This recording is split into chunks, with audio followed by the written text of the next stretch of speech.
Itong pagkain ko ng gulay para to sa mga mahihinang nilalang. Yan. Diba ikaw, hindi ka kumakain ng gulay, puro karne. Diba? Bash ka ng bash. Hindi ka nga marunong kumain ng gulay. Doon pa lang, tapos ka na eh. Mahina kang nilalang para sa akin, boy. Boy or girl. Lumantad ka na kasi, magladlad ka na. Boy or girl, anong gusto mo? Lalaki o babae? Siyempre, ang sagot mo, lalaki. Anong gusto mo? Lalaki o babae? Siyempre, sagot mo, lalaki. Batla ka kasi. Bash, bash, bash.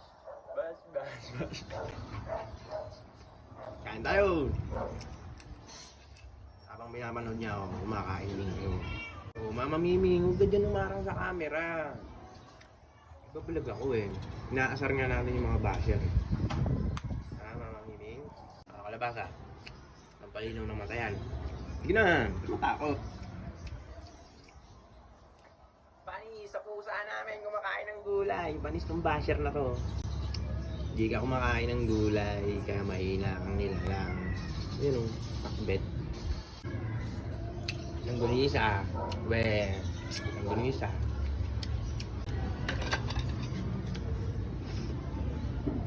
Hindi ako bibilib sa'yo, tandaan mo. Hanggat di ka kumakain ng gulay, pinipili mo karne, hindi ako bibilib sa'yo. Ocho, ano man? Pani sa aso ko kumakain ng gulay, ikaw hindi. Basher ka kasi. Siyempre may magsasabi dyan na ano, huwag mong patulan yan, kaya BK. Hindi ko naman pinapatulan yan eh. Pinapayuhan. Siyempre sarado yung utak nila, diba? Kaya ang pagkatinig nila, pinapatulan. Pagka sarado utak mo, ang pagkatinig mo, pinapatulan. Pero pag bukas ang utak mo, ang pagkatinig mo, pinapayuhan.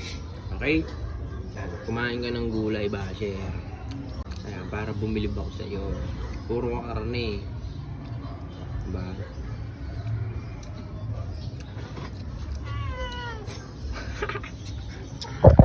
Basher, basher. Yo, meron na ako share sa inyo. Napanood ko sa TikTok. Magnanay.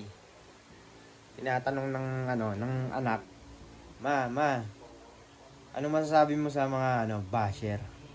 Sa mga batcher, sabi ng nanay, sa mga batcher. Ngayon tawa ng tawa yung anak. Anong batcher? Pinagsasabi mo, ma? Anong batcher? Batcher naman talaga.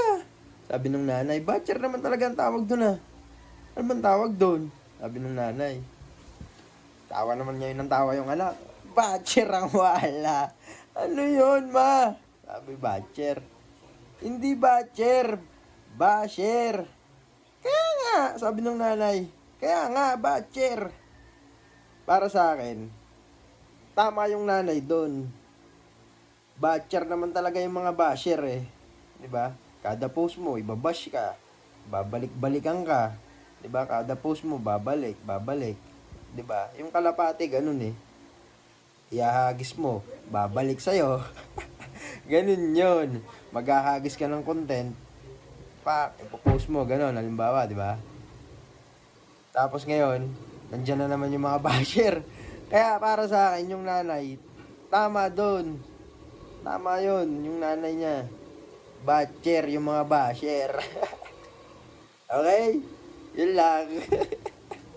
Shoutout nga pala sa vlogger na yun. Si Barubal TV. Yan, sa pamilya na yun. Yeah. Tuloy-tuloy lang tayo, paangat. Yan. Shoutout sa mga batcher. Woo! Napakababa ng lipad nyo. Kala pating bababa ang lipad. Batcher.